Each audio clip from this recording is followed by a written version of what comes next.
So hey everyone, how to fix SteamVR, Bluetooth not available.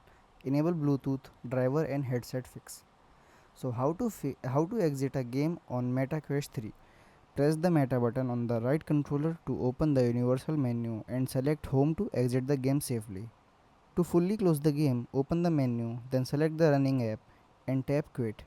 If the game is frozen, go to apps and use force close to stop it immediately. Then method 1 is exit using the home menu.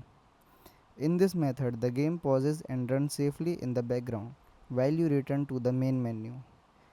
Press the Meta Oculus button on the right controller, the universal menu appears. Select home, the game pauses and runs safely in the background while you return to the main menu. Method 2, quit the app completely. Use this when you want to fully close the game. Fully closing the game frees system memory and prevent background performance issue. Press the Meta button to open the universal menu, select quick settings or app menu, choose the running game, select quit. So the method third is force close a frozen game.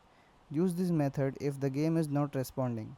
Force closing stop unresponsiveness app immediately and restore normal headset control.